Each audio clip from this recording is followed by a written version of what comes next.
guys, and happy new month. This is Lois Tarikabo here. Welcome to the Lois Tarikabo show. If you're new, subscribe, tell a friend to tell a friend. Welcome.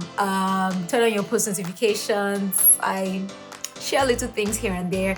I'll start with saying I wanted to be very professional for this, but then I'm like, variety is the spice of life, and this is just the tea that I bring, and I might as well just represent my own woman how I want to, because it is Women's Month, it is Women's History Month, and we are celebrating women all through the month.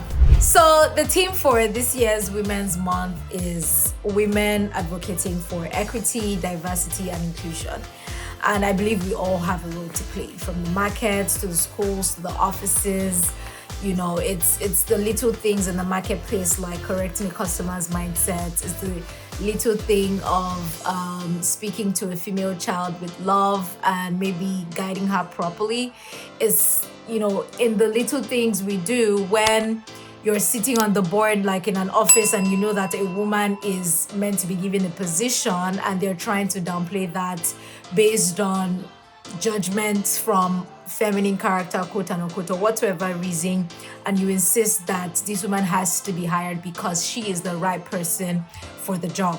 So we all need to throw our weight on this, because the collective advancements of our gender rest on our shoulders. Merlin.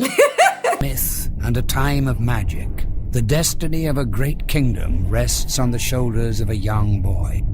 His name, Merlin.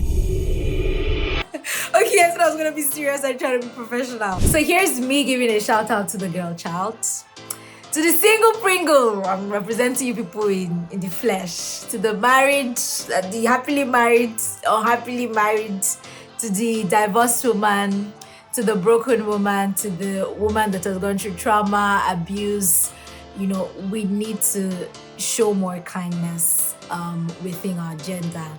It goes without saying, speaking of kindness, that we should not be the cause of each other's problems. Hence, all the side chicks, the people that are dating married men, the ones that are pressuring you want to cause them to fall by force, the ones that are doing kayamata, using waist beads and all these diabolical acts. And when they make men, they fear this, and they see women, they wear waist beads, they hope nothing day. We need to rewire our mindset, and we need to do better. Because if you look at the life cycle of a woman, from a girl to a teenage girl to a lady to an adult, you know, to full-blown woman, it is the feminine species is one that is delicate. We're life givers, we're nurturers, you know, but that doesn't mean that we can be CEOs, we can be bosses in our own right, we can occupy space, you know. At the same time, it's just like sad reality, quote unquote, is that we live in a very patriarchal world. And so a lot of times things that the world will excuse men, you know, they normally wouldn't extend that grace to a woman. So permit me when I say, a lot of times people are waiting for us to fail. Some people, like, I wouldn't generalize well, but quite a number of people are waiting for like a woman to fail, especially like maybe in an African setting. The Western world may be different, you know, because obviously more advanced. But in the African setting, you know, they're like, what is she won't do? No be woman. You know, they are not expecting so much. So we need to blow their minds. We need to tell them that this generation of women were standing out and we're showing up, because they think that a lot of things distract us from family to even our emotions, sometimes being too emotional, you know, and some things are just in our nature, and it's the gift and the curse, right? So we need to flip the script.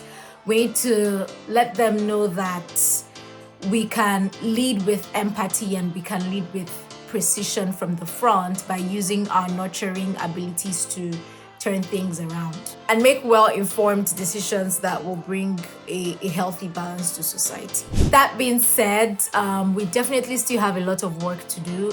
Personally, I would come from more rural advocacy. and rural not just being our villages, but primitive areas where there's still a lot of work that needs to be done. So there's menstrual hygiene, menstrual education, support. There is demystifying ideologies, female genital mutilation, correcting mindsets, child marriages, and just providing hope. Like the girl child should be able to look at, a fellow woman, to say, if she can, I can. To say, if there is hope for this person, I can. She can do this, I definitely can. More charity organizations, more funding, more intentionality. Like, we're doing so much, which is good, but we don't need to relent. We need to do even much more. So, as cliche as it may sound, because I believe every year, we say this, however, I don't think it would ever reduce or take out their importance. Big ups to the women that have gone ahead of us, to the women that crawled and walked till we could run, to the women that made a lot of things possible, started changing policies before women couldn't drive, before women couldn't go to schools, certifications, licenses, a lot of things couldn't work. We're still fighting to try to ratio out a lot of things to equalize some things, especially in the workplace and generally the societal change, mindset shift, and a lot of other things. But shout out to those women. Definitely we're standing on their backs as we're moving forward. They did a great job. So I think finally I would say women cannot live in isolation, regardless of all the change and everything that we're striving to do. It's gonna be a collective effort, right? So it's gonna take both genders, because we are not existing alone in this earth that we are in. I know that this is not in any way to downplay the brash effects of patriarchy. However, we must keep looking forward, keep forging ahead, keep creating the change we want to see, keep being intentional, run our own race and partner with them. But we should not lose sight of where we're going to as women. We must continue to define ourselves by our own standards, because therein lies our uniqueness as opposed to competitions and side distractions. So this is me saying to every girl, to every lady, to every mother, to every grandmother listening to me, to every woman listening to me. You're beautiful, you're worth it, you're deserving. So square your shoulders. Do not let anybody tell you otherwise. You're so much more, and you're a queen. Happy International Women's Day. Spread love, advocate for equity, advocate for diversity, advocate for inclusion. Till I see you when I see you. Happy International Women's Day again from this beautiful